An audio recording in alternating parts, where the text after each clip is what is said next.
ये है दिल्ली दर्पण। ये सर्टिफिकेट नहीं दे पा रही थी कि इसमें 50% कंपोनेंट मेक इन इंडिया के थ्रू आए हैं और टेंडर में ये कहा गया था कि मेक इन इंडिया होना चाहिए। और क्योंकि इन बसों में मेक इन इंडिया का ना कंपोनेंट मिल रहा था ना वो सर्टिफिकेट दे पा रहा था, लिहाजा ये बसें डिपो में खड़ी थी। सवाल ये है कि जो मोहल्ला बसें पहले से दिल्ली में मौजूद थी, उन बसों का दोबारा इनॉग्रेशन करके पैसा क्यों बर्बाद किया गया? उस जीपीएस को ट्रैक कर सकते हैं, मगर फिर भी उसके अंदर पैसा बर्बाद करके लाखों रुपए बर्बाद करके उसका इनॉग्रेशन किया गया। कल दोबारा वो देखा। केंद्र सरकार की कंपनी को इसलिए दिया गया ताकि कल को कोई आरोप ना हो, क्योंकि जब भी बसों को खरीदने की बात होती है भारतीय जनता पार्टी कहती है इसमें जी भ्रष्टाचार हो गया, इसकी इंक्वायरी कराओ। तो इसीलिए केंद्र सरकार को दिया गया था कि भाई आप कर लो, आप करोगे तो आप पे आरोप नहीं लगाएंगे। नमस्कार दोस्तों, कल भारतीय जनता पार्टी की दिल्ली सरकार ने उन 400 मोहल्ला बसों का इनॉग्रेशन दोबारा किया जिनका इनॉग्रेशन और जिनका ट्रायल अक्टूबर 2024 में पहले ही शुरू हो गया था। हम सब ने देखा था वो 9 मीटर की मोहल्ला बस खरीदने की प्रक्रिया करीब 2 साल पहले शुरू हुई थी। उसकी अनाउंसमेंट भी दिल्ली की सरकार ने की थी और अक्टूबर में वो सारी की सारी इलेक्ट्रिक मोहल्ला बसें दिल्ली में मौजूद थी और सब लोगों ने वो वीडियो देखे थे, उनका ट्रायल चल रहा था। सवाल ये है कि जो मोहल्ला बसें पहले से दिल्ली में मौजूद थी, उन बसों का दोबारा इनॉग्रेशन करके पैसा क्यों बर्बाद किया गया? ये उसी तरीके से है जैसा कि वाटर टैंकर हर साल दिल्ली में करीब 1000 वाटर टैंकर इस्तेमाल होते हैं। 2015 से जीपीएस लगे हुए हैं उनमें। 2015 से आप उसको अपने मोबाइल पे ट्रैक कर सकते हैं। अगर आप टैंकर नंबर डालेंगे तो आप मोबाइल पे उस जीपीएस को ट्रैक कर सकते हैं, मगर फिर भी उसके अंदर पैसा बर्बाद करके लाखों रुपए बर्बाद करके उसका इनॉग्रेशन किया गया। कल दोबारा वो देखा। एक सवाल है जो बड़ा टेक्निकल सवाल है और सीधा भ्रष्टाचार से जुड़ा हुआ है। अक्टूबर में वो बसें दिल्ली में आ गई थी, अप्रैल तक वो बसें क्यों नहीं चली थी? इसलिए नहीं चली थी क्योंकि उन बसों को खरीदने का प्रोक्योरमेंट का जो टेंडर था वो केंद्र सरकार की कंपनी करती थी, CESL, convergence energy services limited. केंद्र सरकार की कंपनी ने टेंडर किया, हमने पैसा दिया, सारा का सारा पैसा दिल्ली सरकार का था। केंद्र सरकार की कंपनी को इसलिए दिया गया ताकि कल को कोई आरोप ना हो, क्योंकि जब भी बसों को खरीदने की बात होती है भारतीय जनता पार्टी कहती है इसमें जी भ्रष्टाचार हो गया, इसकी इंक्वायरी कराओ। तो इसीलिए केंद्र सरकार को दिया गया था कि भाई आप कर लो, आप करोगे तो आप पे आरोप नहीं लगाएंगे। जब ये बसें आ गई तब ये पता चला कि इन बसों ने टेंडर कंडीशंस को वॉयलेट किया है और टेंडर कंडीशन भी वो जो बेहद जरूरी थी। क्या थी? केंद्र सरकार की मिनिस्ट्री ऑफ पावर ने, जिसके अंदर ये CESL आता है, और ministry of commerce and industries, department of promotion of industries and internal trade ने 20 जून के अंदर एक ऑर्डर निकाले, मेक इन इंडिया की कंप्लायंस होनी चाहिए। और इन बसों को जब केंद्र सरकार की कंपनी द्वारा खरीदा गया तो पता चला मेक इन इंडिया की कंप्लायंस नहीं है, यानी कि ये बसें ये सर्टिफिकेट नहीं दे पा रही थी कि इसमें 50% कंपोनेंट मेक इन इंडिया के थ्रू आए हैं और टेंडर में ये कहा गया था कि मेक इन इंडिया होना चाहिए। और क्योंकि इन बसों में मेक इन इंडिया का ना कंपोनेंट मिल रहा था, ना वो सर्टिफिकेट दे पा रहा था, लिहाजा ये बसें डिपो में खड़ी थी। हमारा एक साधारण सा सवाल है, अगर अक्टूबर में ये मेक इन इंडिया की कंप्लायंस नहीं कर रही थी तो क्या वो अप्रैल में कर सकती है? क्या अप्रैल में इसके पुर्जे बदले गए हैं? क्या ये मशीनें वापस, ये सारी की सारी बसें वापस गई थी? इसके अंदर अलग से मेक इन इंडिया के कंपोनेंट बदल दिए गए और ये कंप्लायंस हो गई? दिल्ली सरकार बताए। और अगर कंप्लायंस नहीं हुई, फिर आपने इनको बिना कंप्लायंस के टेंडर कंडीशंस को वॉयलेट करके कैसे इन बसों को आपने सड़कों पर उतार दिया? आपने एक टेंडर किया जिसमें आपने कंडीशन ये रखी कि 50% मेक इन इंडिया के कंपोनेंट्स की कंप्लायंस होनी चाहिए। उसके अंदर आपकी कंपनियां आ गई। आने के बाद आप क्या कह सकते हो कि नहीं, वो कंडीशन हम हटा सकते हैं? एक बार टेंडर हो गया तो उसके बाद तो आप कंडीशंस हटा नहीं सकते, ना कंडीशंस रिलैक्स कर सकते। तो हम चाहते हैं इसके बारे में जांच हो, क्योंकि ये संभव नहीं है कि जो बसें अक्टूबर में मेक इन इंडिया कंप्लायंस नहीं कर पा रही थी, वो बसें अप्रैल में मेक इन इंडिया कंप्लायंस कैसे कर रही हैं। ऐसा प्रतीत होता है कि इसमें एक बड़ा भ्रष्टाचार हुआ है। किस स्तर पर भ्रष्टाचार हुआ है, अफसर के स्तर पे हुआ है, सरकार के स्तर पे हुआ है, हमें जानकारी नहीं है, मगर इसकी जांच होनी चाहिए। इसकी सीबीआई द्वारा इंक्वायरी होनी चाहिए, क्योंकि ये बड़ा मामला है और हजारों करोड़ रुपए का मामला है और ये सब कुछ डॉक्यूमेंटेड है। इसके अंदर कोई ये तरीका नहीं है कि आप उसको बदल दें। ये डॉक्यूमेंटेड है कि उनकी कंप्लायंस नहीं हो रही थी। मैं आपको टेंडर कंडीशन पढ़वा देता हूं। सेक्शन ए कंडीशन नंबर 11, और ये टेंडर भी केंद्र सरकार ने बनाया था। Scanned copy to be uploaded, certificate regarding declaration of local content as per the format in an attachment number 12, ये इसकी प्री कंडीशन है। और ये अटैचमेंट नंबर 12 है, certificate regarding declaration of local content.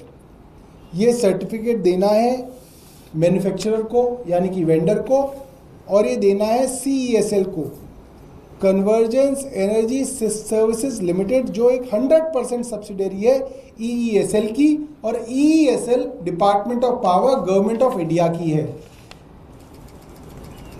तो हम ये जानना चाहते हैं कि ये मेक इन इंडिया कंप्लायंस, ये सर्टिफिकेट कैसे इसका 6 महीने में बन गया और किस किस आदमी की कलाकारी से ये सर्टिफिकेट बना है। बहुत बहुत धन्यवाद। आपके पास कोई प्रश्न हो?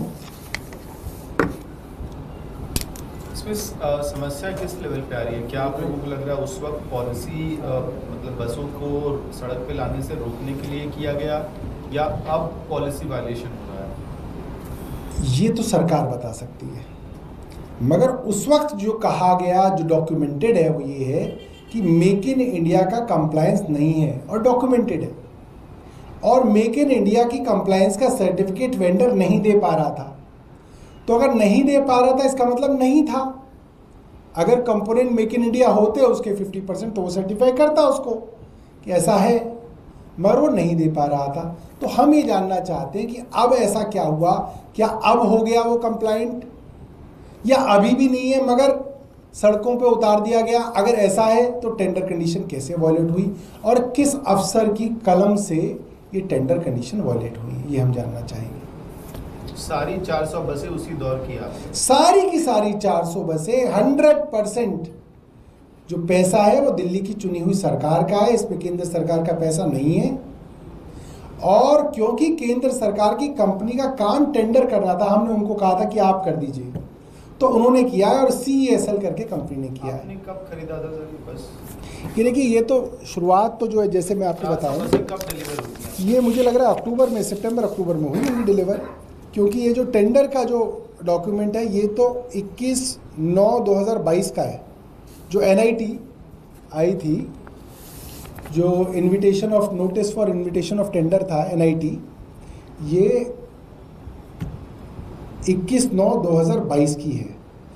तो मुझे लगता है जनरली तो दो साल के करीब लगते हैं इसके अंदर, क्योंकि जनरली वेंडर्स इसको मेक टू ऑर्डर करते हैं, ऑफ द शेल्फ नहीं होती है, ये ऑर्डर पे बनती हैं। ठीक है जी। इसके अलावा एक और सवाल है, कल चरणजीत सिंह चन्नी जो पंजाब से सांसद हैं, पूर्व मुख्यमंत्री रहे हैं पंजाब के, उन्होंने बयान देते हुए कि सरकार को एक डिसाइसिव एक्शन लेना चाहिए पहलगाम अटैक के खिलाफ, पाकिस्तान के खिलाफ, ये तक कह दिया कि अभी तक सर्जिकल स्ट्राइक का कोई प्रूफ सरकार ने नहीं दिया है। उसको लेकर बीजेपी अब कांग्रेस पे और विपक्षी दलों पे हमलावर। देखिए, भारतीय जनता पार्टी की हालत तो इस वक्त ऑलमोस्ट आईसीयू जैसी है। क्यों है? जिस दिन से हमला हुआ, भारतीय जनता पार्टी ने तमाम मार्केट एसोसिएशन द्वारा जो है इसके अंदर कैंडल वॉक करवाए, जगह जगह धरने करवाए, पाकिस्तान मुर्दाबाद के नारे लगाए, और पूरे देश के अंदर एक तो टेलीविजन चैनल के एंकर के पीछे से जो है एयरक्राफ्ट निकल रहे हैं, टैंक निकल रहा है घूम घूम के स्टूडियो में, और पूरा माहौल ऐसा बनाया गया कि जैसे कल ही जो है पाकिस्तान पे मोदी जी कूच कर देंगे। बोला गया कि सुबह बहुत बड़ी मीटिंग होगी, सुबह बोला गया कि पाकिस्तान सारी रात सोया नहीं। अब मुझे नहीं पता पाकिस्तान सोया नहीं सोया, मगर कई टीवी के एंकर नहीं सोए रात भर सूट पहन के वो बैठे रहे कि पता नहीं कब जो है वॉर डिक्लेयर हो जाए, और रात को ही स्टूडियो में बैठ के जो है, क्योंकि आधी लड़ाई तो स्टूडियो से लड़ते हैं वो, तो वो बेचारे सूट पहन के बैठे रहे, कई लोगों ने मुझे बताया। फिर बोला गया सुबह 11 बजे वाली मीटिंग के अंदर डिसाइड होगा, 11 भी बज गए, उसमें भी कुछ नहीं हुआ। फिर बोले आज 4 मीटिंगें की जाएंगी, लगातार प्रधानमंत्री मीटिंग पे मीटिंग कर रहे हैं।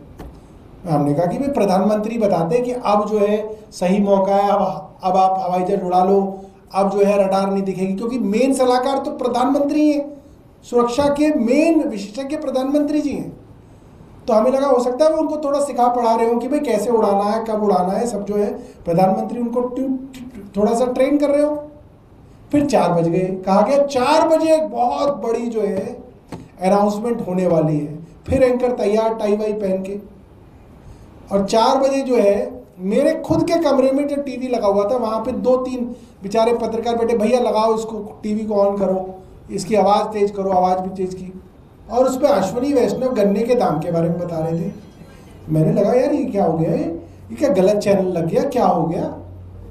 फिर देखा कि नहीं, अश्विनी वैष्णव वाकई में ही गन्ने के दामों के बारे में जो है चर्चा कर रहे हैं। फिर उसके बाद उन्होंने जातिगत जनगणना के बारे में बात किया। मुझे ये नहीं समझ में आया, ये राष्ट्रीय सुरक्षा सलाहकार और जो आर्मी, नेवी और एयरफोर्स के चीफ के साथ गन्ने के दाम क्यों डिस्कस हो रहे थे सुबह से, और क्यों जो है इनके साथ जो है जातिगत जनगणना के बारे में डिस्कशन हो रहा था? ये तो बाकी लोगों के साथ डिस्कशन हो सकता था, या डिस्कशन किसी और चीज पे हो रहा था, बीच में गन्ना आ गया और वो जातिगत जो है वो आ गया। मतलब ये क्या चल रहा है देश के अंदर? आप किसको बेवकूफ बना रहे हैं? कोई जो है सरकार को ऐसा लगता है हम कुछ भी कर दें, देश बेवकूफ है, हमारे जैसे कहेंगे हाँ चलेगा, ऐसा नहीं। देश के अंदर और भारतीय जनता पार्टी के तमाम समर्थकों के अंदर ये बात पूरी तरीके से बैठ गई है कि सरकार ने पहले माहौल बनाया, और सरकार को ऐसा लगा कि हम पाकिस्तान पे हमला करेंगे, और विपक्ष कहेगा नहीं नहीं नहीं प्रधानमंत्री जी मत करो। विपक्ष ने कहा प्रधानमंत्री जी कल नहीं आज करो, अभी करो, हमें क्या फर्क पड़ता है।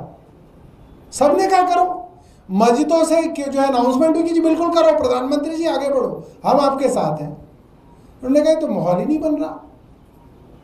तो जो है राजनीति के उद्देश्य से जो है इस तरीके की देश की सिक्योरिटी के साथ जो खिलवाड़ भारतीय जनता पार्टी कर रही है, ये हास्यास्पद है और ये बहुत जो है निंदा का विषय है।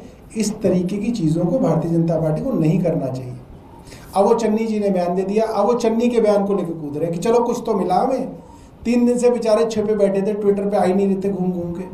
अब वो चन्नी का बयान मिल गया तो वो कूद रहे कि चन्नी का बयान तो मिला हमें। मैंने पहले ही कहा कांग्रेस के अंदर हर जगह इस तरीके के नेता होते हैं जो कोई लूज बॉल इनको फेंकते हैं कि भाई मारो छक्का, लूज बॉल फेंक रहे हैं। अभी 2 दिन पहले भी लूज बॉल फेंकी, वो भी कांग्रेस की तरफ से फेंकी गई। क्यों भाई? आपकी तरफ से लूज बॉल क्यों फेंकी जाती है जो भारतीय जनता पार्टी छक्का मारे? क्या आपका मतलब, आपका क्या है इसमें? ये भी मतलब कि बहुत जो है हमारे लिए जिज्ञासा की बात है कि बार बार कांग्रेस की तरफ से लूज बॉल प्रधानमंत्री जी को दी जाती है। लेटेस्ट खबरों के लिए सब्सक्राइब करें हमारा YouTube चैनल या फिर लॉग ऑन करें www.delhidarpantv.com। खबरों की कवरेज और विज्ञापनों के लिए संपर्क करें।